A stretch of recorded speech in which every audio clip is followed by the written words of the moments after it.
look like Hermione Granger. If I looked like Hermione Granger, things would be a lot different. I look like the back of Professor Quirrell's head. You posted on Instagram about how you got a $10 Great Clips haircut? Not even Great Clips. Even less brand recognition. Sports Clips. No, this is just a local no-name barber shop that's like, I think it's called $10 haircut. I mean, it looks good. It's just short.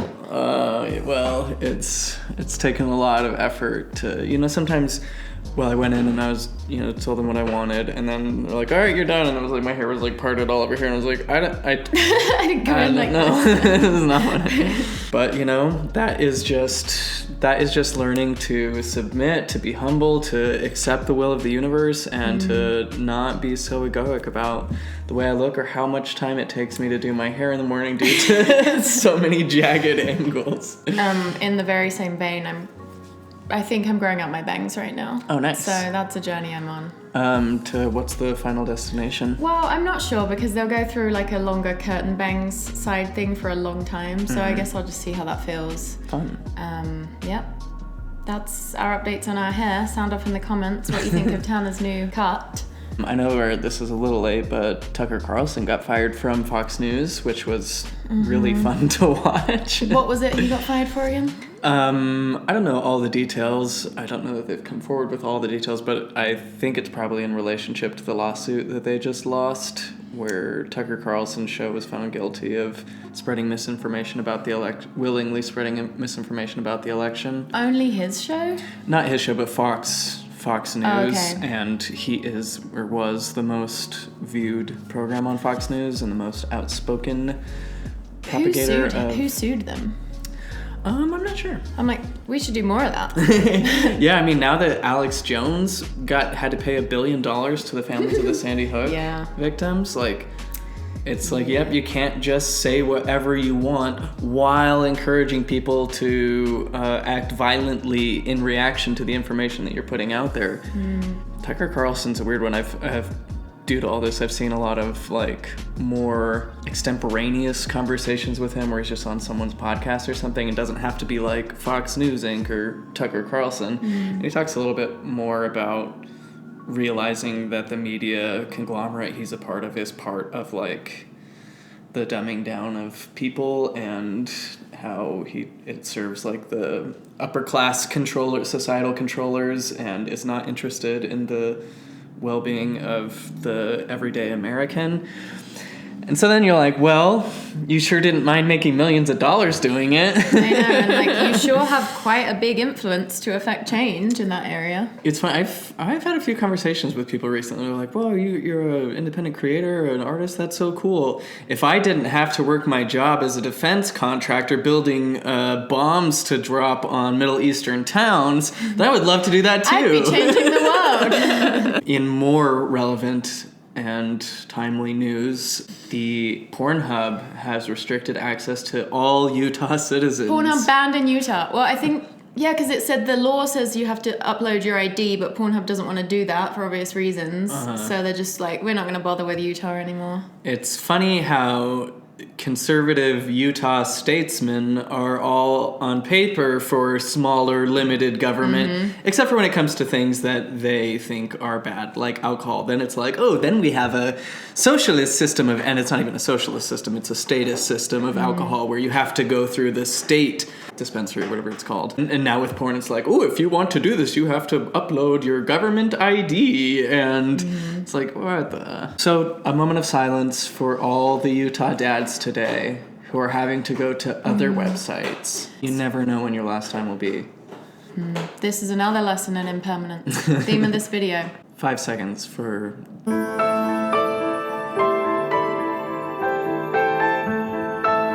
I just came twice. I was trying to think what's the most non-disgusting joke I can make right now. It's hard to beat around that bush. Hey! Now, local porn is now more important than ever. Thank you for wearing your porn shoulders for those people who are hungering and thirsting after any shroud of... Yeah. Bare skin on YouTube is now more important than ever. All right, so our main thing for today is we're going to be looking at the BYU commencement address, right? This... BYU-Idaho, our alma mater. Oh, God, was it? Yep. Oh, no. Wait, what? Yeah, so let's see what they're all going on about. So this is by Elder Kyle S. McKay. Is he a member of the 70, would you guess? Yeah, he was recently installed as a church historian. Oh. And in keeping with the tradition of LDS historians, he has no background in history. Beautiful. So he's a lawyer. Surprise, surprise. And his talk is called A Sure and Certain Foundation. So this should be interesting, coming from the church's new historian. Mm-hmm. Seeing what, because he kind of seems like he should be the go-to guy for people who are wrestling with their faith because of history, which seems to be most people these days. Uh-huh. So let's see what he's all about. In May of last year, President Nelson spoke to you, the young adults of the church, saying, "You must own your own conversion. No one else can do it for you. I plead with you to take charge of your testimony." A few months later, he extended the same invitation to the entire church. Sorry, all I can think of is just people whispering in their kids' ears during testimony meetings. Like, I know the church is true. I know, have to get my own testimony. Also, the idea of testimony is so weird. So weird. It just shows you how they talk about the gospel being so simple that a child can understand, and it's the same throughout all time and eternity, but then no matter what, it always becomes this convoluted institutional mess with endless manuals and rule books and deliberations about different things, and it's like, when did Jesus talk about the importance of having a testimony? When it was like, you have to be able to say, I know this church is true, I love my mom and dad and my brothers and sisters, I know Gordon B. Hinckley is a true prophet, or whatever, like... Yeah, and it's supposed to be so simple even a child can understand it. But then when you tell people you left the church, they're like, you didn't have a proper testimony. And it's like, well, I had the exact testimony that you were saying I should have had. I believed in all this stuff. There wasn't a shadow of a doubt in my mind. So, like, what's the different, special, abstract thing that, I wasn't getting? Especially when you understand that, like we talked about in our Lying for the Lord video, these brethren who are very comfortable curating the false perception that they... Little disco in here. We might have a broken light on our hands. That'll Jimmy! be fun. We just got new mics and new webcams so we can do live streams from Jimmy, Mr. Atheist. Jimmy Snow. Our laptop doesn't have the capability to handle the microphone right now, so please support us on Patreon if you want this channel to improve in quality and morale, and honestly. Keep supporting Jimmy Snow so he can keep supporting us. All of our equipment comes from him, so... What were we talking about? Oh, so the brethren, they curate this sense of, I've had my second anointing and the second comforter. I walk and talk with Jesus. I have a sure testimony. And then you read their actual accounts and it's like, well, they haven't appeared to me. The Holy Ghost has just made it clear that Jesus is the Christ and that this is all true. And it's like, that's literally no different than any member of the church or any member of any religion who has a strong feeling that their religion is true. And it's all working on the same mechanism. You can look at the neuroscience where they've literally scanned people's brains for when they're feeling the Holy Ghost. And it's literally the same, regardless of what religion you are, what denomination. It's not this special thing that only Christians are entitled to. And there are people in other branches who have seen Jesus. Yeah. Different mental mechanisms behind that, but still. Yeah. Over the years, as I have sought to solidify my own testimony, I have been moved by the words and quest of another modern-day prophet. To the young people of his day, President Joseph F. Smith declared, the one who testified in Congress that he had never received a revelation, and he wasn't aware of any prophet before him since the days of Joseph Smith having a revelation. That's a couple decades under church leadership with no revelations. We thank thee, O God, for a prophet. Video that we did on that, linked in the description. President Smith says, "From my boyhood, I have desired to learn the principles of the gospel in such a way and to such an extent that it would matter not to me who might fall from the truth, who might make a mistake, who might fail to continue to follow the example of the Master. My foundation would be sure and certain in the truths that I had learned." Even the fact that in Mormonism you have to anticipate that other people leaving and doubting might affect you shows how weak the foundation is, you know? It's one thing to be like, hey, leaders are fallible and we're all just learning, but then they tell you that the prophet can't lead you astray. Yeah, like what leaders has Joseph F. Smith ever condemned or said made a mistake? Yeah. They never... Maybe the former prophets who banned polygamy after testifying that it was central to the gospel and that without it, the church and the gospel would be impotent and without priesthood power because polygamy is Mormonism. So maybe he, thought that was a little much. Is your testimony of Jesus Christ and his restored gospel strengthened by, but not dependent on others? It's really impossible to say because the whole, like Mormonism is a high control group. It operates on us versus them thinking. The whole system runs on community and belonging and in versus out and fear mongering about leaving or being out. So, I mean, you could say that every Mormon's testimony in a way is dependent on others. I mean, I do believe there are people who, like, if everyone else fell away, would stay in that mindset, but it's like that's how it was cultivated, you know. And it is built on like a strongman hierarchy where it literally is dependent on the person. You're like, oh, the Book of Mormon is the foundation of our faith. Well, if Joseph Smith is proven to be a con man and his work is shown to be fraudulent, then that does call into question the authenticity of the whole endeavor. Well, that's when you need to have learned the principles of the gospel in such a way and to such an extent that it matters not whether the founder is completely bullshitting the entire time. Do we have a modern word for that that process? Is your foundation sure enough and certain enough that you can remain unshaken even if someone you admire in the faith makes a mistake now, in the future, or in the past? I wonder why the historian would be saying this. The historian. Also, just this idea that you can shore up your belief in something that makes fundamentally false claims. I mean, it's just bullshit. I think a lot of people watching this will relate. Like, we felt like there was just no way. There was no way anything could shake us. It's just the classic, you don't know what you don't know. So you might feel that there is absolutely no way that you would ever change your mind about the church. But really, the only way you can actually guarantee that is if, honestly, you're so mentally dysfunctional and psychologically dependent that your brain cannot do it, which is not a good thing. Yeah, that's not like a healthy mindset. Is your knowledge and testimony of truth strong enough that you can stare down compelling reasons to doubt and choose to believe? This is so fucked up. Have you learned the principles of the gospel in such a way that you can do all this? I mean, he's just not acknowledging that, like, when people encounter certain evidence, it shows that it's not truth. So there's really not an amount of, your knowledge of truth. Having like knowledge of a really strong knowledge and a false truth is not going to protect you from the truth. Right.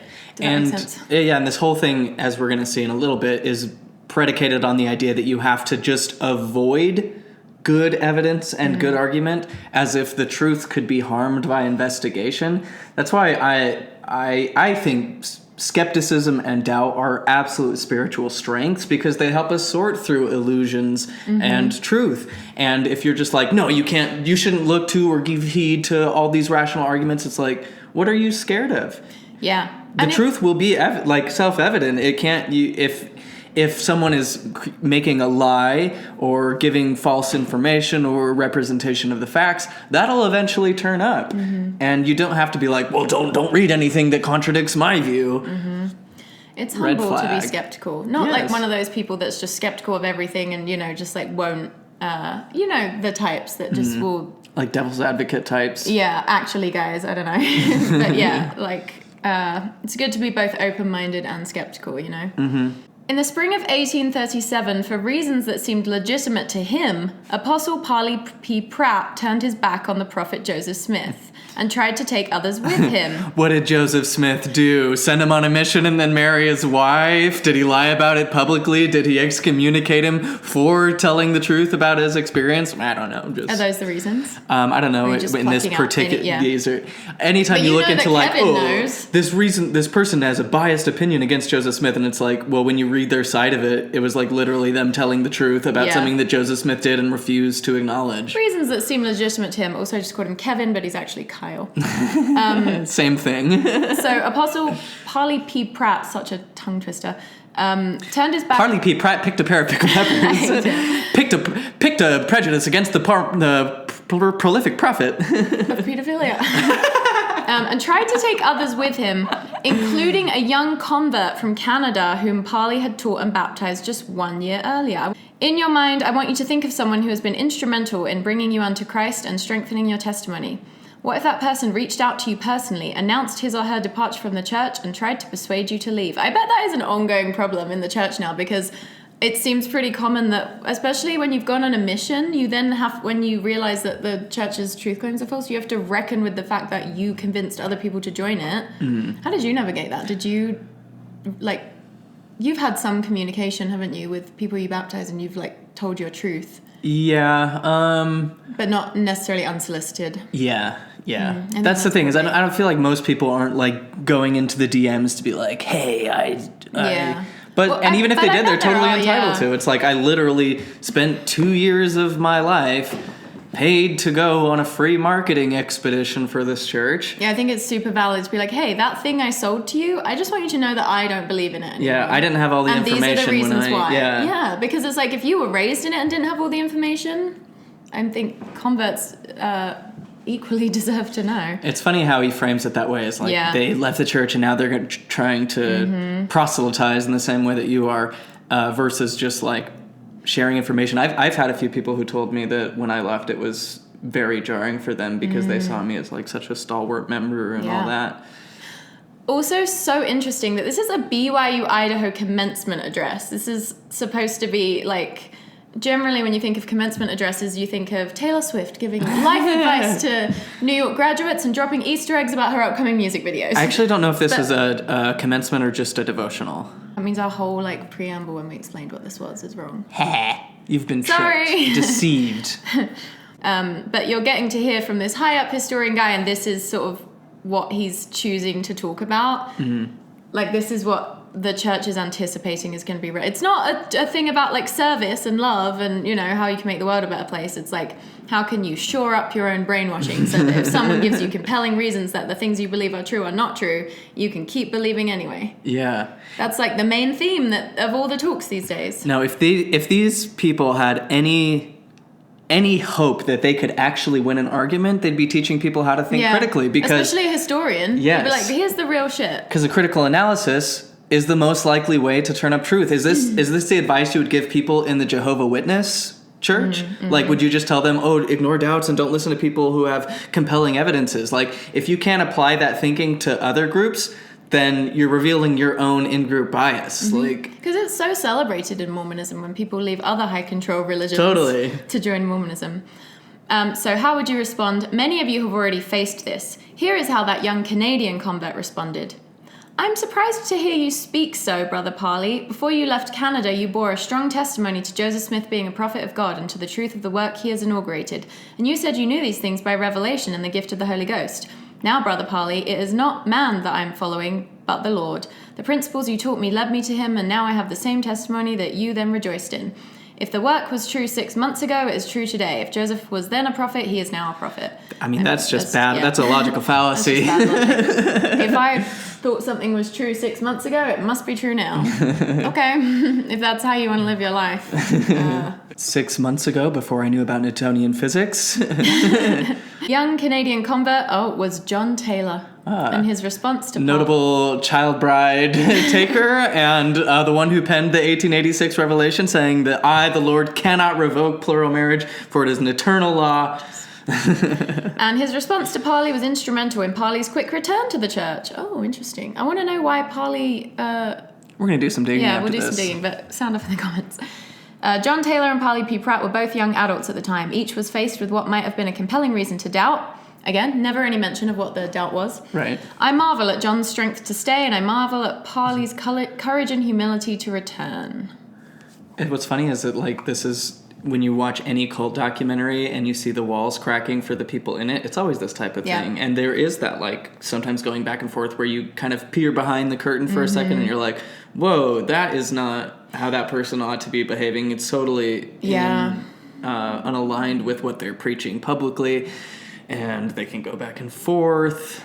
Well, and I also think when you first learn stuff that contradicts what you have believed to be true, I think you initially think that other people will want to know it too, and then you come up against like the wall that is installed in people's brains when their identity has been co-opted by a high control group. And so he may have thought that he'd be able to, sway.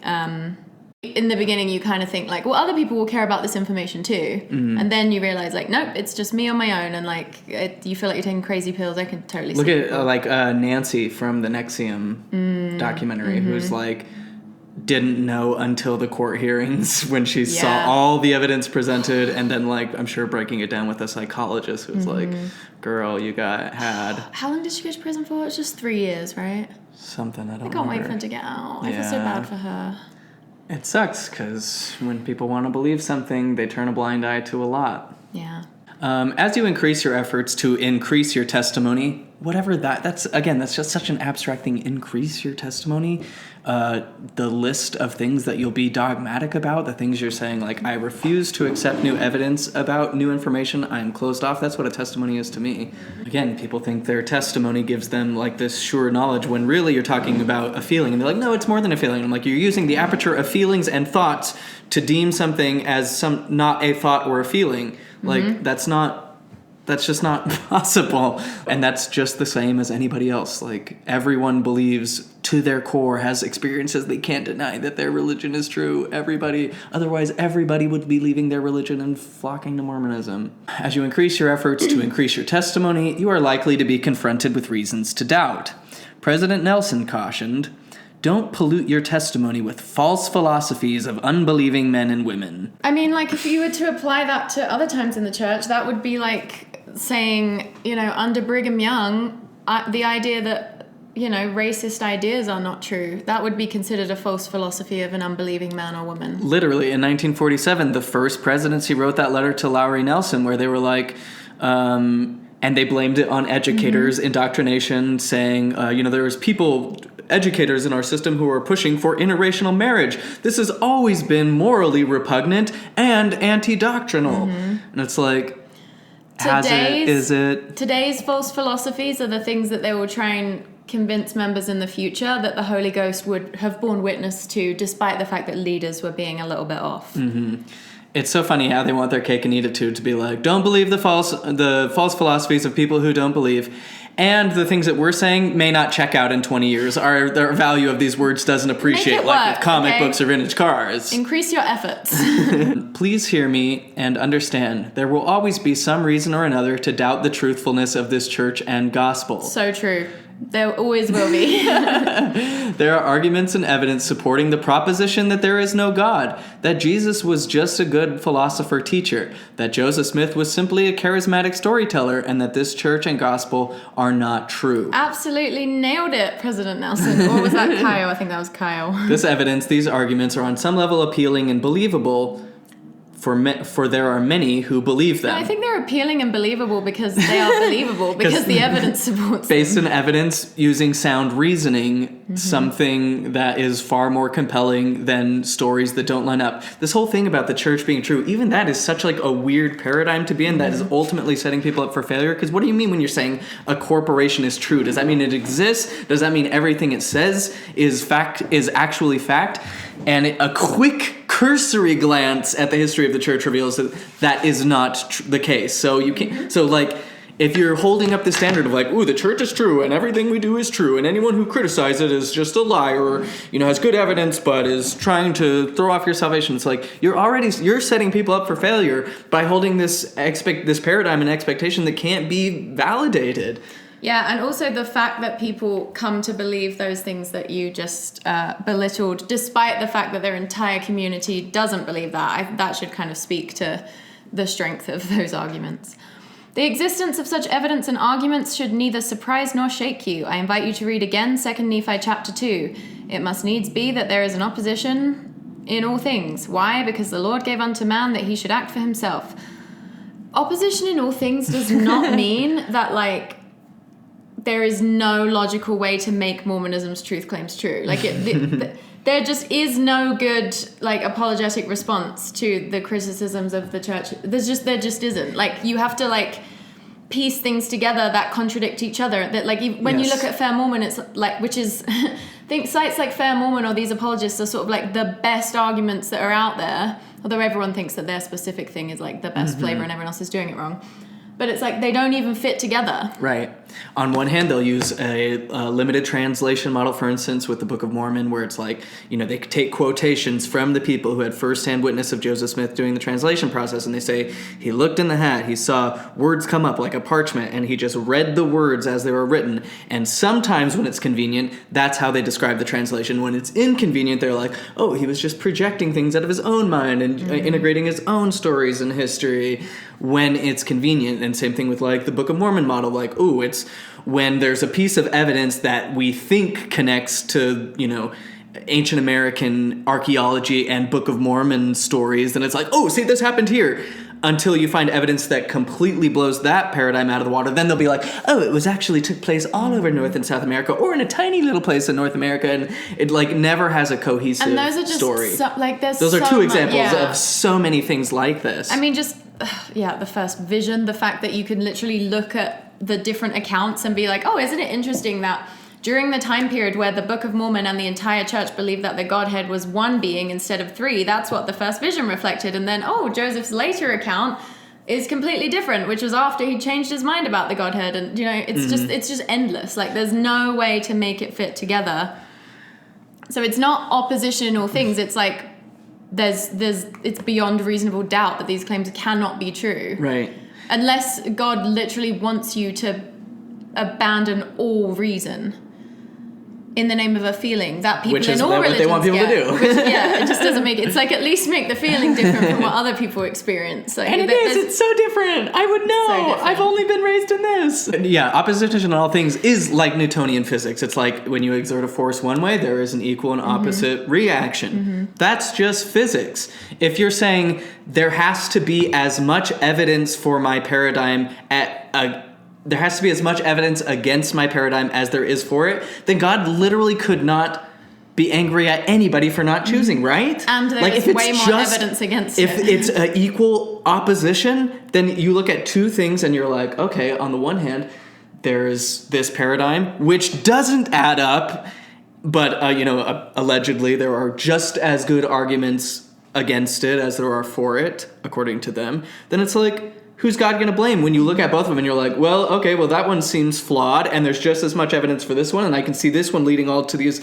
cognitive and social distortions and prejudices and all that. Of course I'm going to go with this. Mm-hmm. You think God's going to be upset about that if he gave everyone... This is like Satan hid the dinosaur bones in the earth to test our faith. Uh-huh. Like, that's literally this scheme, same old scheme. And I know I've said this like 12 million times, but like, what God is going to punish you for being like, I can't get on board with middle-aged men marrying children. Like, I'm just not going to justify that. You just didn't have enough faith. I'm just not going to justify horrific racism or genocide of Native American people, or just like whatever the thing is. There's endless things. Like, I just can't imagine a loving God being mad at someone for using their moral compass like that.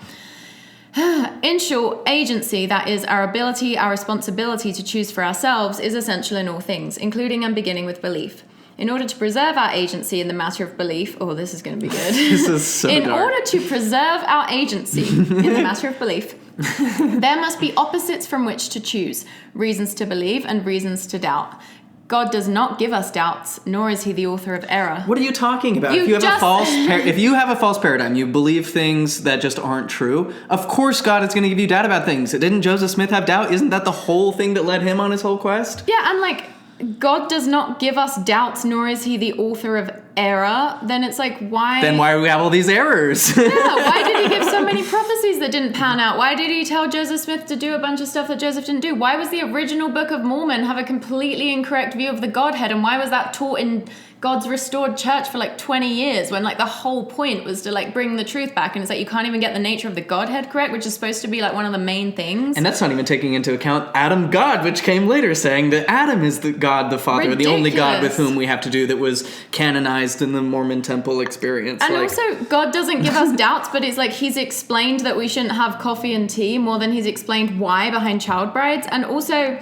Again, another point I've made a million times. It's like, if you are going to command your prophets to do child brides, you have got to give an explanation. You should not just leave people like shooting in the dark for what possible justification that there could be for that. Because then you're just going to get a bunch of shitty people who are just like happy to morally compromise on child brides being left in your church. And the same goes with racism. It's like, okay, well, what's the reason? And today they're like, well, we don't know all the reasons. We just trust in God's timing. And it's like, the people who made those rules, all the racist laws prohibiting black people from joining the church or for having the priesthood, from holding the priesthood or going through the temple, like...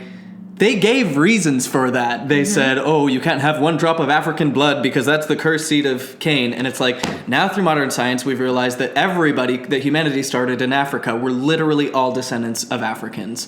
white people, black people, and the church can't admit that. They can't say, oh, our prophets were wrong about this, because if we did, we'd undermine the whole doctrinal premise for all of that and expose them as not actually prophets, not actually having any more actual insight into the will of God or his workings in the world than anybody else who's just shooting at the hip, going off of the prejudice they inherited from people who had even less about the world locked down. Yeah. God does not give us doubts, but he says, listen to these guys. These are my guys. They're going to tell you what I have to say. And then those guys get up and they say, God told me from the mouth of God all of this racist shit. And then now we're supposed to believe that, like, he's not the author of confusion or doubts. It's like, well, I guess, yeah, if you just believe that God's racist and fine with child brides and all that stuff. As someone on Twitter told me, they're like... But even then... They told me that they know the reason and have actually found more love and freedom in recognizing the importance of child brides and racism. Beautiful. And they just can't explain it. And if I really wanted to know, I would just need to repent. Yeah, well, you don't want to cuss pearls before swine. I mean, Jesus was right about that. God does not give us doubts, nor is he the author of error, but he allows them, because it is absolutely critical that you and I choose for ourselves to believe or not to believe. And again, where are the errors coming from? Also, I'm like, there should be a limit to like how much opposition there's, because again, it's just there's no world where the church's claims can be true when you investigate them. There will never come a time, at least pre-millennium, when God removes all reason to doubt, for to do so would be to remove all agency in the matter of belief. Why? Does God shroud the evidence about what leads to more healthy living? Has he made the scientifically demonstrable beneficial effects of meditation? Has he made that a great mystery with lots of opposition so that you have to choose whether meditation is actually good for you or not? No, it's evident when you study it. You have clear data that people can choose to adopt and integrate into their lives for overall improvement. What is this God who's constantly trying to trick people? That sounds like Satan. Also, he's saying, like, there will never be a time where there's no reason to doubt, but it is actually the case that for a lot of really, brainwashed members, as I would say, they genuinely don't doubt in any way. Like, it is as certain as they're certain about anything in their brains.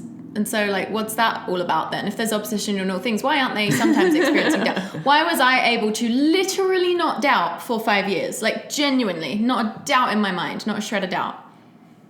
Because of the psychological mechanisms involved in people converting to these high control groups. It's all that. Now, I want to be clear, by acknowledging the existence of reasons to doubt, I am not legitimizing them. Okay, you're not even saying what they are because you're so scared of them. And I'm certainly not advocating or excusing doubt itself. Oh, vilifying doubt. That's a little walk back of some progress they sometimes make on how doubt's not your fault. Also, it's so hypocritical because anytime they think they have even the smallest shred of evidence, they pump that thing out. They pimp that out for ages. Like, Nahum, they found a grave in the Arabian Peninsula that says NHM, and they're like, see, this is Nahum from the Book of Mormon. And it's like, it's literally not that. And you guys are going apeshit because you're just so happy to find, like, even one thing that could be twisted to be that. Because it's not equal opposition. The odds are stacked against you. There's so massively. much. Yeah. God does not want you to win. He's really made it an impossible riddle. It's such blind hubris to even suggest that there is even evidence on both sides when one side has to be like, don't look at all the other evidence. There's just as many reasons to believe. It's like, oh, you're just ignoring the whole thing. Well, or like I'm thinking about the Kinderhook plates, how for years the church was like, the Kinderhook plates are, for a little background for those of you who may not know, someone, a con person, made some plates, took them to Joseph Smith and was like, I found these plates. And Joseph was like, con men, Yeah, and Joseph Smith got them and he was like, yes. And then in his journal, which is recorded in the history of the church, it says that he began translation and he saw that these were the records of some king of Egypt, descendant of Ham, yada, yada, yada, yada. He didn't end up translating it all the way. I wonder why. And then for years, the church was like, see, this is evidence. You can look at the Improvement Era article where the church says, this is evidence of the ongoing gift and revelation and power of Joseph Smith, a true prophet. Until carbon analysis revealed that the plates were definitely a forgery and a fraud. And now that's just been kind of swept away. And now they're like, see, he didn't translate it. And that is proof that he knew it was a fraud. And was like, it says in his journal that he tried. Just like how when the Rosetta Stone was discovered and we realized that the papyri Joseph said he translated into the Pearl of Great Price was complete bullshit too. That actually strengthens our faith in his prophetic abilities. Well, don't worry, because Kyle, who is a church historian, so presumably knows a decent amount, however he's justifying it, I don't know. This is his advice for doubting, which cannot be excused, by the way. It's like your fault if you're doubting. I will not excuse it. Jesus said, doubt not. In the face of reasons to doubt, doubt not. Done. Easy. What a Should have thought of that. Yeah, if only Joseph Smith had read that when he was a Presbyterian, then he never would have doubted Presbyterianism. And what? Did you think Satan would throw up flimsy, easily dismissible reasons to doubt? No, they will be enticing and flattering. This just feels so sinister coming from the church historian. Literally. They will be like enticing and flattering, like you shouldn't support child brides. Yeah. So enticing. Ooh. You're such a narcissist. Yeah, I know. If the Prince of Darkness the Prince of Darkness, just a person that exists, who's trying to convince us that racism is bad, that slavery is bad, that child brides are bad, that dark evil being. If the Prince of Darkness can transform himself into an angel of light, then surely he can put forth ideas and arguments that appear enlightened. Then how do you know yours aren't that? And how would you ascertain that if not through critical evaluation of evidence and reason? One of Lucifer's tactics is to play upon our natural human tendency to project natural human tendencies on God. Ignoring or forgetting the fact that his ways and his thoughts are different from and higher than ours, except he always seems to be doing shit that's like in line with the way that people kind of generally were morally at the time, or like a little bit below it, which is just interesting. We sometimes try to create or recreate God in our image so that he and his doctrine align with our thoughts, our ways, our shifting sympathies, and evolving values. Kids these days want a God who doesn't even do genocide. A weak, impotent God. Discovering that God and his doctrine are not shifting or evolving, but everlasting and unchanging, can become a reason to doubt for some. Again, this is just Can't believe hysterical. The historian is doubling down on God being everlasting and unchanging. He had a complete personality shift in the Bible alone. In the Bible alone, then in the Book of Mormon, and then later from Brigham Young onward where he's Adam, and to now the present day where he's just we don't call him by his name Elohim, but he said a bunch of stuff to his prophets that was like, if this ever changes in the church, then the church is in apostasy. But now we're supposed to believe that the church actually isn't into an apostasy because, God shifted his thoughts on that. Another of Satan's strategies is to use human error to disprove or diminish God's truth. Brace yourself. It is possible, even likely, that something you have said or done has become someone else's reason to doubt.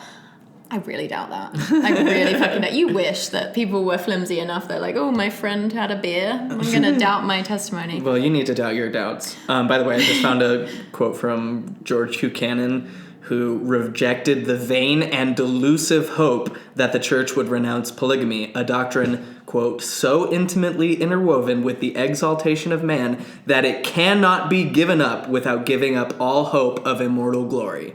Amen. A church that has a doctrine that never changes, folks. Never. God never changes his ways. His laws are eternal. We sometimes have an unrealistic expectation that God must somehow search out or raise up errorless people to do his work and lead his church. I'm just so sick of this. There are so many men who were not having child brides. There are so many people who weren't racist. There were people opposing these things at the time. He could have found someone else. But also, you're not even admitting that you think that those things were errors anyway. So you're just trying to you can never pin it down, right? It's impossible. Because again, they can't deal with these issues head on because they know they don't have a foot to stand in. So their only recourse is to say, ignore it, doubt your doubts. Anything that's opposite to what I'm saying to you is evil and bad. I'm about to go on a rant that I've gone on like a million times before. But let's hear it. He said, in 1890, Wilfred Woodruff why do they all have such fucking... alliterative names. And I know I have an alliterative name, but this is too far. Declared, the Lord will never permit me or any other man who stands as president of this church to lead you astray. If I were to attempt that, the Lord would remove me out of my place. Ugh, This one drives me so crazy time and time again, because it's like, if teaching racism as thus saith the Lord is not leading the church astray, what does that reveal about you and how you view black people? It shows that you think that they're just acceptable collateral damage for this like white religion where like white people are ultimately like reign supreme, which is what your scriptures corroborate, you know, the idea that white people are better. And, you know, the fact that all the modern day apostles still to this day are all white. Like everything in your church confirms that this is a white supremacist organization in all these ways. And that's just one thing, right? Yeah. But it's like, if like children being coerced into marriages that they were so miserable in, and like women being coerced into marriages that they were so miserable, if all of these things are not like the church being led astray, then genuinely what would you consider that? Yeah. Like if Joseph Smith teaching an incorrect view of the Godhead for like decades is not leading the church astray, what is? While saying that a correct understanding of the Godhead is essential for exaltation. He says that in Lectures on Faith. If prophets time and time again say this thing in the church can never change, or the priesthood will be removed, and then that thing changes, if that isn't leading the church astray, what is? I would love to hear Kyle's definition of what it would look like for a president to lead the church astray, because there's just Joseph Smith telling people like, God told me to start this bank, give me all your money, you're all going to get rich, boom, they all lose their money. There's just, we go on and on and on and on and on, and I'm like, there's clearly nothing that you consider like acceptable proof of the church being led astray. Like there's no group of marginalized people hurting that counts as like unacceptable collateral damage.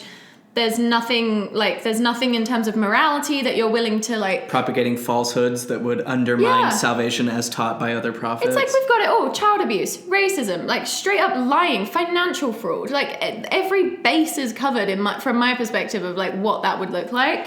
But it's not enough. And instead, it's just this umbrella excuse of saying we can do nothing wrong. Yeah. Everything that we're doing is right, which seems like a doctrinal mislead. Like it seems like the very act of saying that is leading people astray. Where's the revelation where he says, I, the Lord, will not allow my servant to lead this people astray? Doesn't exist. The best you can do is that thing that says, by the mouth of my servants or my own voice, it is the same. And it's like, but then when you actually hold them to that, they try and be like, no, they're men of their time, they made mistakes. And they'll never, again, it's like, they'll say this shit of like, you know, they're still imperfect, but they'll never lead you fully astray. But they won't even call out the times when they're imperfect, because they can't, because then it puts them into too dicey a situation, because like so much, because the whole of Mormonism is built on a house of sand, because it's just like time and time again, prophets being like, thus saith the Lord. And like, clearly not. And you know, this is big words from the guy who took the turn that the church said would never happen. So this is a way of covering himself, being like, I know all the prophets promised that we couldn't give up polygamy, that would never change, that the doctrine is eternal. I've made the change, but trust me, I can't make mistakes. I'm telling you, and I'm in charge. And you know that I can't make mistakes, so me saying this isn't a mistake, right? It's like, it just seems so fallacious right off the bat. Isn't this an example of trusting in the arm of the flesh, about like pinning your salvation on another person's leadership? Wouldn't the greater test of moral courage be to go against someone who is in a position of authority, who's doing something wrong? Wouldn't the ultimate spiritual skill be helping to differentiate between the pretenses of authority and actual truth? I don't know. I do know. So he's quoted the president can never lead you astray. And then Kyle says, what does that statement mean to you? Unfortunately, some have interpreted or distorted it to mean that the Lord will never allow church leaders to make a mistake. That is simply not the case. Again, here, I would love to know what he would actually allow us to consider a mistake on the part of church leaders, because I've never heard it. Yeah, if you say, hey, that was a mistake, they'd be like, no, it was justified in some way. Yep. And also, it's like, it's really hard to call it a mistake when they said it came straight from God. So that's why this is simply not the case. It has never been the case. The scriptures repeatedly show that God does his work through humans, and those humans make mistakes, sometimes even while God is using them for his purposes. Someone, maybe White Cat Prophecy on Twitter, maybe it was them, maybe somebody else, who said the Old Testament is an object lesson of how people behave when they project their prejudices and distorted worldviews onto God. It's like, the Old Testament God is an absolute barbarian, absolutely horrible dictator who's just like, Anybody who's not you, kill them, rape them, enslave them. That's fine. And then this bro has the audacity to be like, other people are projecting human traits onto God. And it's always so weird to me. I'll see it on social media often when a Mormon will be like, if you think Joseph Smith's polygamy is bad, you should read what they did in the Old Testament. It's like, how is saying the other guys you look up to are even worse improve your case? Like, it's like, oh, so you have a tendency to follow really bad people? Mm-hmm. Like, great, ooh. But it is because, like, for a lot of Mormons, it's like their belief in Mormonism is almost like... It's like a turducken inside Christianity, where because in their minds, like, because Christianity is so legitimized in America, mm-hmm. And you know, most people who leave Mormonism then have to reckon with like, well, am I a Christian now? Because like that still seems, because it's totally. Almost like Mormons can recognize that Christianity seems like a bit, maybe not more sensible, but it's just like more accepted on a wider scale. So it's like, it's just. They're not questioning the Bible. Like in their minds, it's just like the Bible is obviously true, and like tons of non-crazy people believe in the Bible. Mm-hmm. So therefore, it's like you got to unravel the whole thing, and you're still operating from like this Christian mindset, no matter what. And totally. Yeah. Then there's Peter, the ear-cutter offer, who denied Christ. Given his behavioral history, how could the church he led possibly be true? Yet it was. And again, like I don't think Peter was like, this church is true. He like, people are just like doing what they think they need to do to sort of like lead, but they didn't have like the framework back then of like, the church is true, and I know the church. Like, I have a testimony. Peter wasn't really operating according to that logic. Yeah, it was. And finally, there's Joseph Smith, mistake-prone at times, just like the ancients. We've all married a child. We've all sent a dad on a mission only to adopt his daughter and then coerce her into marriage. We've all done it. We all owned a couple of slaves. You assume... But God called and magnified him in the greatest restoration of truth ever. Wasn't that good of a restoration, because it took 20 years to even get the nature of the Godhead right. So I feel like he could have dialed that in a bit better. And like, honestly, what insight to the world did they offer? Like, it's just a reconfirmation of Christianity in sort of like an 1800s paradigm, but it was still just confirming the narrative of the Bible, or even directly plagiarizing the Bible, including the errors that were made by scribes, which the Book of Mormon describes as the errors of the great and abominable church. And it's like, this is the greatest restoration of truth ever, but anytime your like big inspired leaders get up to talk, it's just about like, don't doubt, don't look at stuff that's critical, don't listen to people who are doubting. It's like, that's the best you got. Tons of churches are doing that. What is unique to Mormonism? Oh, we have temples. Great. Cool. Everybody has temples. Colossal waste of money and resources. Gorgeous. We have the only power and authority. Well, yeah, everybody else says that too. Great.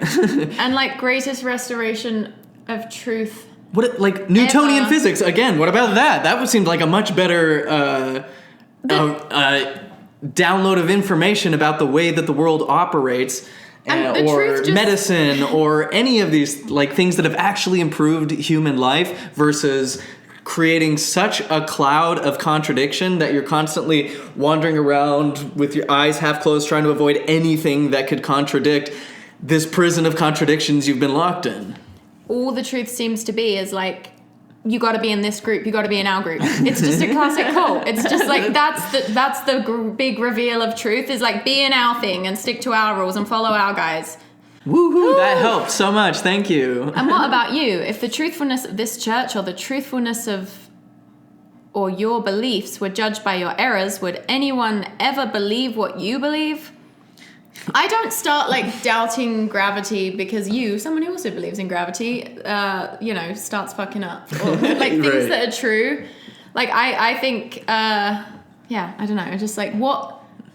Noam Chomsky was just revealed to have been in cahoots with Epstein. I don't know if he's guilty of anything horrific. But they're in a photo billionaires together. Have a big circle. But that doesn't change my ideas about socialism. Right. These things still remain evident, and even if, he articulated it, that's great. I don't have to like hinge my salvation on his character. And no one should have to do that with Joseph Smith either, except for in the cases where the church has convoluted it so much as to make them indistinguishable.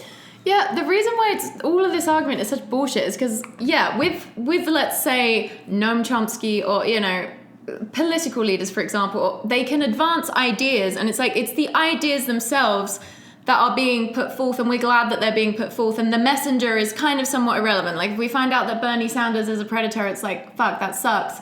But like the ideas are still valid, you know, unless you subscribe to like a sort of juvenile view of the world where, you know, where you do just like judge everything according to the messenger. And I do think there's something to be said for like the personality profile of people who put forth ideas. Don't get me wrong. But in general, it's like ideas can stand on their own. But it's like when the ideas that are being put forth are, listen to us, we're always right, then it's a completely different thing. Because it's like, what's the ideas that these people have put forth that can stand on their own? Number one, there's not one of them that hasn't changed in the church's history, so there's not even anything concrete you can hold to. And it is that like wanting to have the cake and eat it too, because on the one hand they're like exactly that, like Joseph Smith's ideas, the truths that he restored stand on their own, like you said, none of them hold up. But then they also have the thing of like, we can never lead you astray. And those two are such a contradiction, because if someone is claiming to be a moral authority and they're going to ban you from going to the celestial kingdom because you drank coffee, meanwhile they're owning slaves and marrying children, makes you call into question the moral authority of this enterprise, you know? No, it actually strengthens my faith. So what do we do with error? You can't hide from the humanness of humans. But it is equally unproductive to seek out error and wallow in it by making it an emphasis of study. Again, we've all burned down a printing press that told the truth about something we had been publicly hiding for decades. Our triggers are our teachers.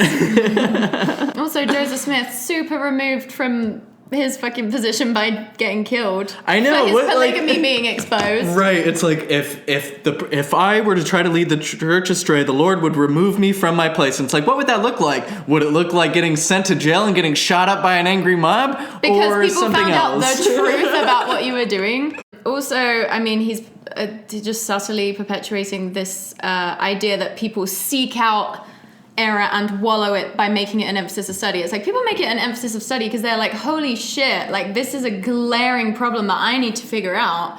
And usually they're making it an emphasis of study in all the ways that you say are fine, you know, like reading the church approved materials and everything. People are rarely looking for people that just like don't want to be in Mormonism anymore because they just don't like it will just leave. They won't feel the need to make it an emphasis of study to justify it. Like the people that leave Mormonism because they study too much history or whatever, they're usually the ones that didn't want to. You will never come to know and understand the truths of God by studying the errors of man. And again, this is such a critical of thinking will always help you lead to truth. That's the basis of this scientific method. Not that we can ever have a completely full perspective on truth. We're always approximating ourselves to it, but critical thinking is the way to do it. So much so that in any cult that you were in, the only way out is to think critically, doing this exact same thing that he's saying not to do when it applies to Mormonism. But for the people in Nexium, it took seeing Keith Raniere do horrific things and saying this doesn't square up with the ideas that he's sharing with me.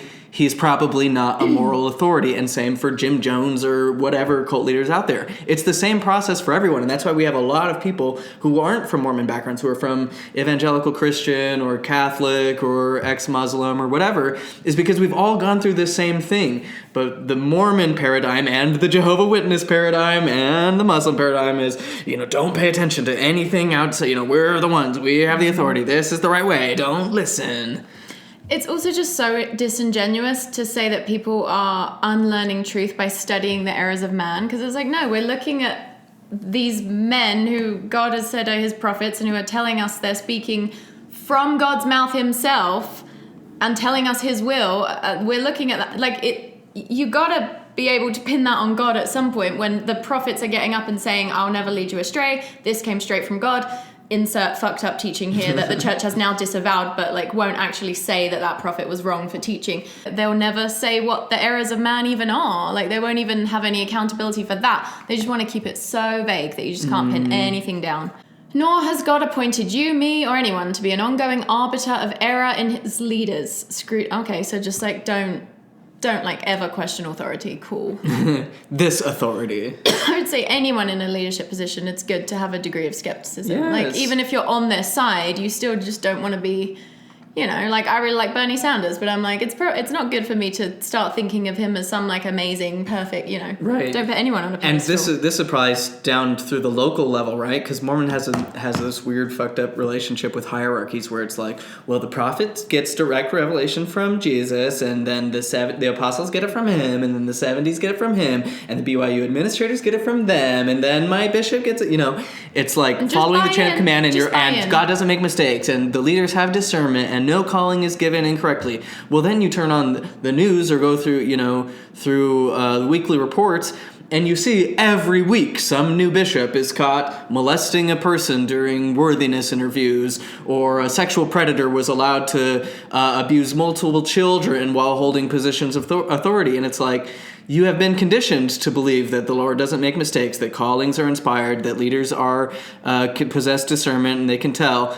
And yet all these things keep happening. And if you're just constantly saying, no, I have to just blindly trust in authority, you're going to keep setting yourself up for problems, which is why the church is in such hot water it is in now with all these lawsuits and things, because they refuse to take any accountability for authority and just say, your doubts, your problems with our problems are your moral weakness, not our responsibility. Yep. So, nor has God appointed you, me, or anyone to be an ongoing arbiter of errors in his leaders, scrutinizing every word or act of apostles and prophets to make sure they fit within our current understanding of correctness. Again, that's just like a subtle, he's implying that like people just bitch about the prophets and apostles because, things that are politically correct these days, they like don't quite line up with that. But it's like so much bigger than that. It's just kind of that thing of like everyone's just following social trends. It's like I don't think it's a social trend to not be okay with child brides or racism, or those just feel like pretty grounded principles to have throughout time. And for as much as Mormonism claims to be open and encompass all truth, they have to be resistant to it. They have to be resistant to science, for instance. Like you have Nelson, who's a denier of the Big Bang, denier of evolution. It's like, whoa, okay, you know nothing about science. Like, obviously knows a little in a very specific way, heart surgery specifically, but obviously so disconnected from the big picture of it all. Because again, new understandings in science undermine old teachings of the prophets, revealing that they didn't have a prophetic gift, that their prophetic statements weren't divinely attributed, that you took the name of God in vain speaking for him when it wasn't in alignment with reality. But then they're not allowed, but then you're the problem if you're the one who points that out. So he's told us what not to do, which is just don't doubt, right? Yeah. Don't doubt, don't look into stuff too much. Now he's going to tell us how we can create a good foundation, a solid foundation. What should we do? Can I just go to this part? Mm-hmm. In order to receive a sure and unshakable witness of Jesus Christ, we must, as President Nelson urged, do the spiritual work required. Again, implying that those who doubt, who question, who leave the church are lazy learners, as Nelson called us. Also, because he goes on to say this work must assuredly include intently studying the Book of Mormon. The idea that spiritual work is just like continuously reading the Book of Mormon. It's not like widening your circle of compassion. It's not expanding your empathy. It's never anything like that. It's always just like keep exposing yourself to the materials that are going to entrench your brain further into this way of thinking. It never seems to really make you a better person in any way, but just keep doing it.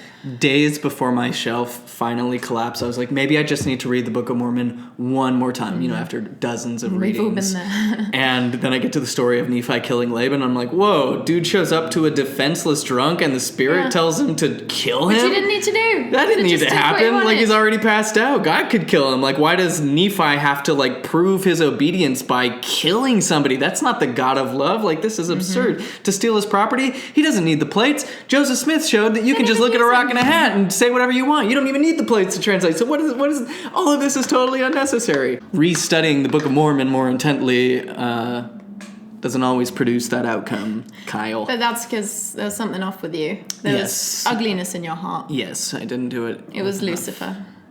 And there's something you could have done differently. Yeah, like, I'm sure he's going to explain it to us. Can't quite say what. Can't quite pin it down, but like, yeah. Sometimes in studying the Book of Mormon or presenting it to others, we are tempted to bypass its primary purpose and jump straight to the collateral conclusion that if the Book of Mormon is true, Joseph Smith is a prophet and this is God's church. These are logical, accurate conclusions or slippery slope fallacies. But I invite you to read the book for its primary purpose, because again, like that. Oh my God, that's such a stupid statement to make. And also, you guys are the ones that have been saying that forever. Like the cornerstone is the Book of Mormon, and if it's true, then that means Joseph was a prophet. But now he's like, we're tempted to believe this thing that all of my colleagues at the top have been teaching you guys for ages. They just like honestly pick whatever they want. Because they always need to just try and like bring something fresh, and there isn't ever anything fresh. Mm-hmm. So they'll take ideas that like Jeffrey R. Holland has like actively taught, and people, you know what I mean? It's just like complete nonsense. I mean, something that threw me off initially in my faith crisis was the succession crisis. If you study the actual history of what went down after Joseph Smith's death and the vying for powers through the various factions of the church and through the various people whom Joseph promised would be his successors, including his son, who went on to lead the RLDS Church, James Strang, who also produced a translated book of scripture that witnesses of the Book of Mormon also testified was true. Just as true as the Book of Mormon, according to Minehurst. Yeah. You have all these, like, claims to power, or you have, the brethren saying polygamy will not be taken from the earth. If it does, it's a sure sign that the church is in apostasy. And then Revelations granting certain fundamentalist leaders, telling them that they needed to live the principle and preserve it.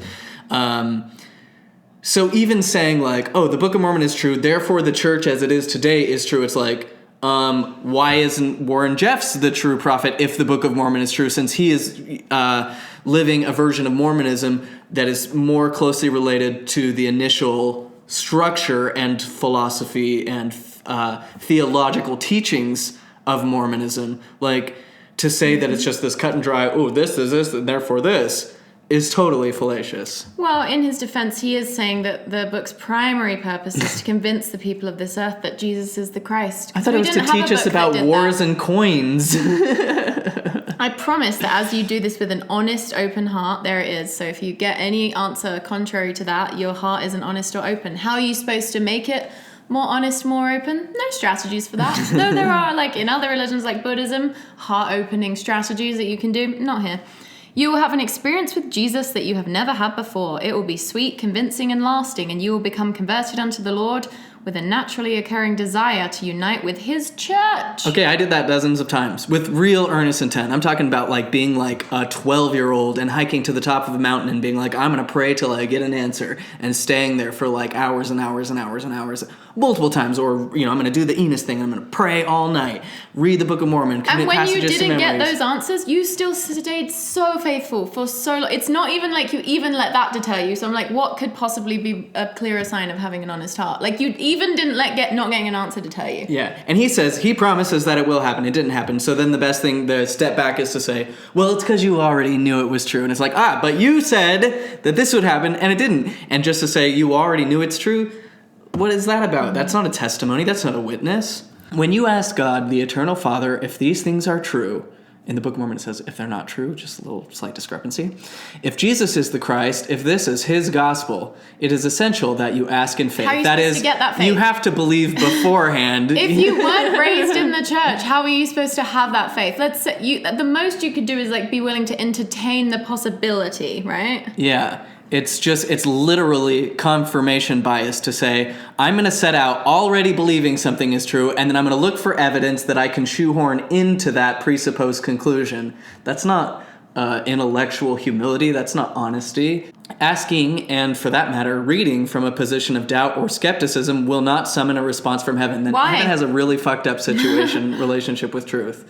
Because in every other branch of life, being skeptical reveals the nature of reality more than assuming that whatever we're experiencing or the paradigm that we have at this moment is the all-encompassing truth. And I've gone into books skeptical that they're going to provide any value, and then I've been convinced because like the arguments laid out are convincing and the evidence is there. Like, I don't know why skepticism would be viewed as a bad thing. No, and it's just skepticism is intellectual humility in action. And so, like, for instance, I'll read Sapiens, and it's very informative and educational and helps me change some paradigms that I had about the world and human history and all that.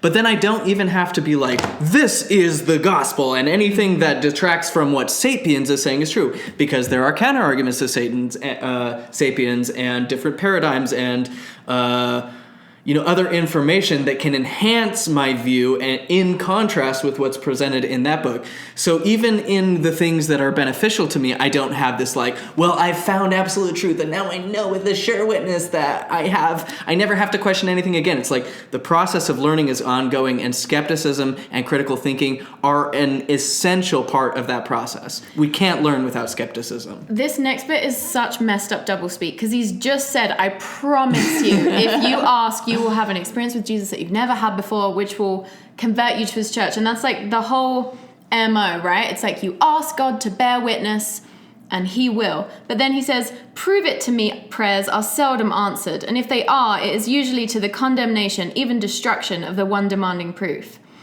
This is just it's setting up such a perfect system for where the church just never has to be accountable for Moroni's promise. Is it Moroni's promise? Mm-hmm. The whole religion is built on the back of ask God and he'll tell you. But if you ask with too much of a tone of prove it to me, I'm going to need some kind of reason to believe, you know what I mean? Then that's not okay. It's just requiring so many conditions to be met that how could you possibly expect someone who's new coming into this to have met? You can't expect them to manufacture faith and belief in this thing before they get it. And then it's you're telling them, if you ask God to prove it to you, he will, but then you're also condemning people for asking him to prove it to you too much, because you also shouldn't need an answer. Right. So it's just this weird doublespeak where there's no, that you can't, they just can't lose no matter what, because it's that, your prayers on the top of the mountain, you were probably asking God to prove it to you too much. Yeah. How's that functionally any different from someone just earnestly asking? I'm not really sure. And I don't think he's going to define it either. It's just there's this impossible line that if anyone doesn't get the response we want them to get, we just put them on that side of the line and we don't have to worry about it. It's their fault. They didn't have enough faith. They were too lazy. Asking in faith, even a particle of faith, implies that you at least have a desire to believe. Why would you need to have a desire to believe? If this thing is true, why? Apply that to anything else. Should you have to have a desire to believe in Scientology? That's weird. What would give someone a desire to believe in something before they've received knowledge that it's true? Which, I don't consider that knowledge, but you do. Yeah, you don't have to want to believe in photosynthesis in order to see the evidence of it. Right. It's just evident. And the more you think about it and study, the more it'll become apparent. And if there are faults in your conception or perception of the truth, that will be made clear through further investigation and the tearing apart of your knowledge structures, or your paradigm for how you think about the world. However, if you actively don't want to believe in photosynthesis because doing so would threaten your perceived identity too much, then you probably could quite easily not believe in it, even when you're confronted with legitimate evidence. Thinking about, so that's just something to bring up. I just saw a clip of Bill Nye at the Young Earth Creationism Noah's Ark Museum, and he's you can see this kid's face standing in the background. It's so funny.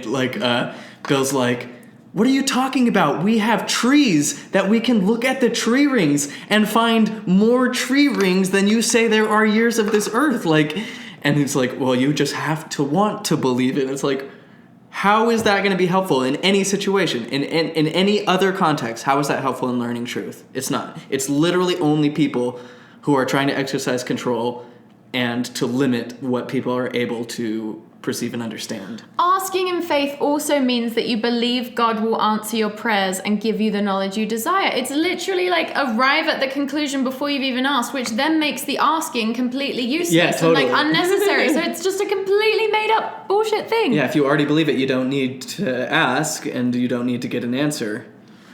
Sorry, I'm having a brain fart. What's the thing called where when you believe in something, it does manifest in your body? Psychosomatic? Yeah, but there's a specific name for it. The placebo effect. It's okay, great. You just explained the placebo effect. Literally, it's if you believe this thing, you're going to feel good. And it's okay, that can apply to a lot of things, but that doesn't help us know what is actually happening. And also, for a fact that missionaries don't go out and say to people, ask God, but make sure you believe in it before you ask. Or don't ask him to prove it to you, but ask him and he'll prove it to you. But don't give too much of a I need you to prove it to me by, imagine if they actually tried to lay this out in a missionary setting. It would just actually ridiculous. Completely baffle people. Answers from God in response to earnest inquiries come by the power of the Holy Ghost, speaking to your mind and to your heart, your spiritual sense of learning. Trying to understand the things of God by some way other than the Spirit of God is like trying to understand the flavor of food by listening to it. You're using the wrong sense. He just said your brain and your heart, that is your thoughts and your feelings, just to try to understand the Spirit. Okay, then what you're saying is the Spirit is filtered through thoughts and feelings. The same mechanisms by which everyone is believing that their religion is true. Also, I mean, yeah, it is true that some things you learn kind of more intuitively or in a more sort of feeling-based way, but it's like knowledge shouldn't actively contradict those things that you're... Do you know what I mean? Yeah. Like, there are things I've learned that have come through sort of intuition and, like, personal experience, and it's... But they're also not necessarily contradicted by science or reason or evidence. And it's sort of like that practical wisdom versus like, here's some historical points that I am issuing that do not line up or that are self-contradictory. That's a whole different ballgame. When you're making these really dramatic truth claims, you have to be available, like you have to recognize when those are total hogwash, when they're disproven. Without the Spirit of God, the things of God will probably seem foolish. Racism, child brains. The natural man receiveth not the things of the Spirit of God, for they are foolishness unto him. Neither can he know them, because they are not spiritually discerned, a.k.a. thought about or felt. The language of the Spirit has been described as original but inarticulate, heard only with the soul. Mediated through thoughts and feelings. Again, you've said that this is the way that we perceive spiritual things, and then saying that there's a whole different sense, like listening to food, that people aren't privy to because they're just prideful, they're natural. Without some level of fluency in the language of the Spirit, you cannot know the foundational truths. Don't you go out and like ask people after one missionary lesson to ask God and you shall receive? And also, how are they supposed to have the Holy... these are also people who haven't received the gift of the Holy Ghost, which again is indiscernible from the Spirit or the light of Christ or the light of the Father or the influence of the Holy Ghost or the Hindu Atman or you name it, whatever religious tradition that all works on the same principles. Brothers and sisters, I hope you realize that having perplexing questions that arise from reasons to doubt is not a problem. Okay. It's not a problem, but it's not something we can, say is fine. Because you did earlier, like, demonize it a little bit. And also don't have them. Just stop doubting. But please understand, finding answers to these perplexing questions ultimately is not the solution. There you have it. That's the money line. Sorry, can we just say that one more time to really let it sink in? Finding answers to these perplexing questions ultimately is not the solution. Making sense in your thought, in your thoughts and in your heart, that's not the way to do it. No. The solution is a sure and certain foundation whereon if you build, you cannot fall. Except it doesn't feel like there's any level of building that actually makes you immune from falling, because we've seen bishops fall, stake presidents fall, people who've had their second anointing fall. Yeah, what is, all of us would have said, there's no way we could ever fall. This whole thing is just, making a bunch of absolutist statements and then immediately contradicting them. If you build on the testimony of Jesus Christ, you cannot fall. And even when the people we've trusted fall, who built their foundation on Christ, when they fall, that shouldn't shake us. It's like... But those people can never lead you astray. Yeah. Oh, God. He's bringing up Jane Manning. Oh, grim. I close by sharing the unshakable witness of someone else who built upon a sure and certain foundation. In the winter of 1842, a young single adult named Jane Elizabeth Manning, for background, who was a black saint who joined the church and was later sealed to Joseph Smith as a slave. Posthumously. Is that how you pronounce that? Posthumously? I thought it was posthumously. Yeah, whatever. With several other converts, including some of her own family, she made the 1,000-mile journey to Nauvoo, most of it on foot. Upon hearing of her arduous journey and unrelenting faith, the prophet Joseph declared to a friend, "What do you think of that? Isn't that faith?" Jane endured persecution with the saints in Nauvoo. This persecution with the saints, does that mean... Oh, along with the other saints, they mean, not the saints persecution. Not like it was like a problem when she was like sealed as Joseph Smith's eternal slave or anything. Yeah, she wasn't allowed to go through the temple. That wasn't persecution. That was just the way that it was. Just the way it had to be, because the church would be more persecuted if they let her go through the temple. She felt wrenching grief when Josephine Smith and Hiram Smith were murdered after burning down the printing press that was telling the truth about their predatory polygamy. She crossed the plains in 1847 and became a beloved friend and minister in the Salt Lake Valley for decades. Minister is an interesting choice of words, considering she couldn't hold the priesthood. It was not an official church authority. She rejoiced in the doctrine of the temple and contributed to its construction. Sorry, she rejoiced in the doctrine of the temple which she could not go through to receive the saving ordinances because she was black. Which literally painted Lucifer as a black man, was a white man doing blackface. But she was not able to receive the highest blessings of the temple because Jane was black. Bold move to bring this up. Yeah. At that time, members of black African descent, again, all of us, were prohibited from participating in the endowments and sealing ordinances. It used to be that they'd say if you have 1 drop of Negro blood, you cannot hold the priesthood. Otherwise, the church would lose its claim to authority. But you're saying, like, everyone has a drop of But everybody Negro comes from Africa. Literally, like, that's what the gene science reveals. Yeah. Sorry. But they can't talk about that. So, yeah, she was prohibited from participating. On December 27th, 1884, Jane wrote a plaintive petition to the presidency of the church, whom she knew personally.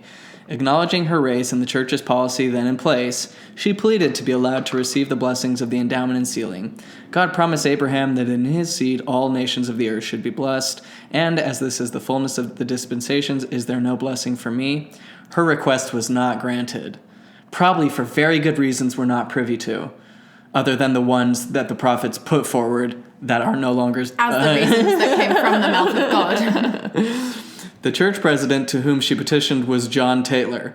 He who once withstood what might have been his compelling reason to doubt now became part of what might have been James Manning's compelling reason to doubt. This is such a clusterfuck. Jane made similar petitions to Wilford Woodruff and Joseph F. Smith, who similarly upheld the race restrictions at the time. Unhinged decision to include this story. Yeah. It would have been easy and understandable for Jane to pack it in, shut it down, and walk away. But she didn't.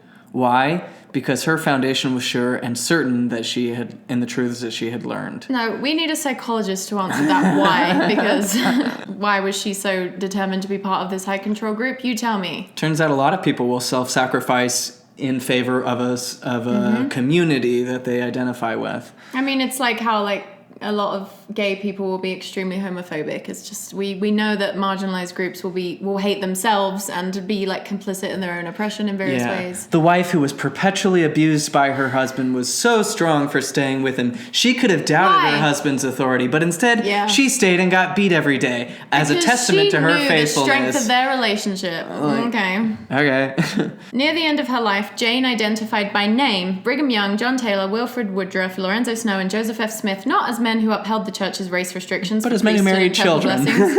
Rather, she identified them as good, great, and holy men whom others should listen to and obey. This is just a disturbing story. This is really not what he thinks it is. She died with the simple but sure testimony. I want to say right here that my faith in the gospel of Jesus Christ as taught by the Church of Jesus Christ of Latter-day Saints is strong today, blah, blah, blah, blah.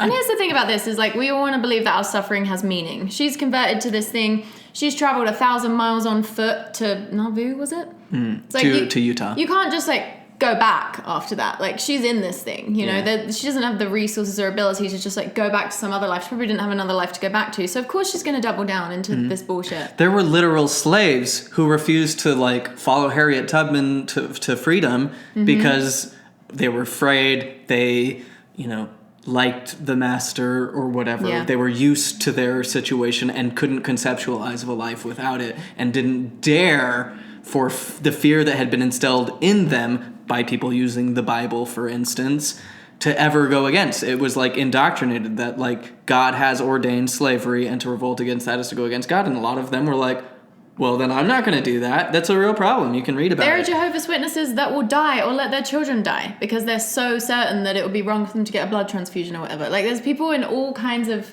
ideologies who are willing to die for them, who won't give them up, even when it seems insane that they wouldn't because it's clearly hurting them so much. That's how high control groups work. They brainwash you to the point where you can't conceptualize of anything outside of them. So this isn't really a particularly surprising story. It's a sad story, but it's one we see in every high control group. Like people that just will harm themselves and double down even when,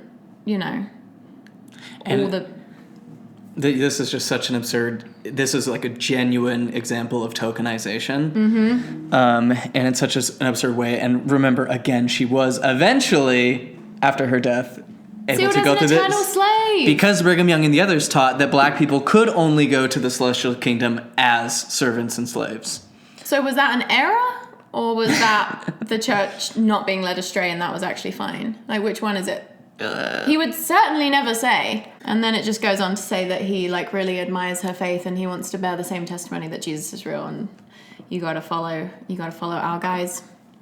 And that was the BYU-Idaho devotional. Forget it. Fucking hell.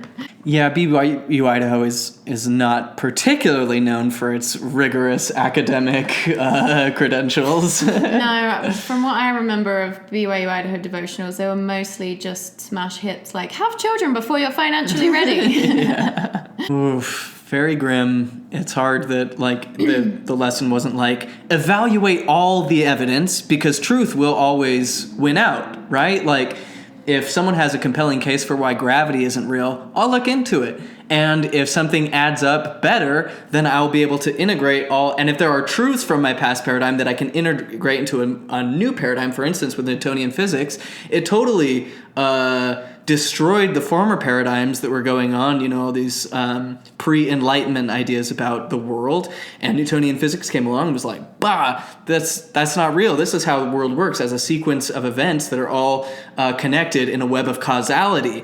And that was like a fundamental principle of Enlightenment thinking. But now we're learning, you get down to the quantum level and you see that Newtonian physics isn't this absolute law. It's like Timothy Leary called it, local ordinances that only work in this relative way, and that on a different level things operate differently.